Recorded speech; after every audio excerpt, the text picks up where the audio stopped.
다음은요, 국방과학연구소에서 발생한 사건 보도록 하겠습니다. 이 직원이 직장 상사의 성폭행 피해를 주장하던 중간에 연구소 측에 이제 2차 가해로 모욕감을 느껴서 투신했다 하는 내용인데, 장갈 기자, 이거를 어제 이제 경찰이 이제 수사에 나섰다고 하더라고요. 그렇습니다. 국방과학연구소 소속 직원인 피해자 A씨는 올해 8월에 팀 내 상사이자 유부남인 B씨와 국내 출장을 가게 됩니다.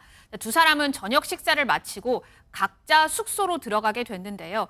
갑자기 이 12살 연상인 이 유부남 가해자가 피해자의 방에 침입해서 성폭행을 시도했다고 합니다. 다행히 이 범행은 피해자의 완강한 거절로 미수에 그쳤습니다. 피해자는 이를 국방과학연구소 고충처리위원회에 신고를 했고요. 네. 위원회는 진술 녹취록이라든지 현장 CCTV를 바탕으로 직장 내 성희롱을 인정해서 가해자에게 정직 1개월 처분을 내렸습니다. 자, 그런데 이 국방과학연구소 징계위원회에서 믿을 수 없는 일을 피해자가 경험을 했다고 어떤 하는데요. 건가요?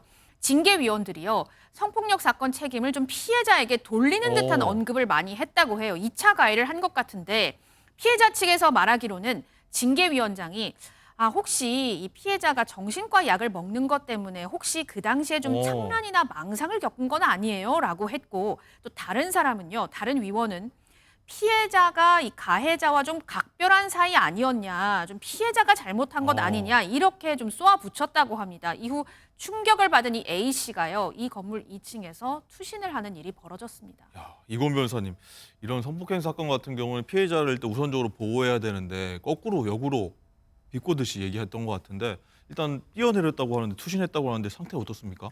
중상 입었습니다. 많이 다쳤고요. 현재 2층 높이 5m 높이에서 떨어졌기 때문에 곧바로 119에 실려갔지만 척추나 골반 또 손목 발목이 모두 골절된 아유. 상태로 이제 중상을 입은 상황입니다. 피해자가 투신할 때 이런 말을 했다고 해요. 조직이 날 지켜주지 않으면 나도 내 스스로를 지키지 않겠다라고 얘기를 하고 얼마나 옆방으로 억울했으면요. 가서 그러니까요. 옆방으로 가서 창문을 이용해서 투신했다는 겁니다.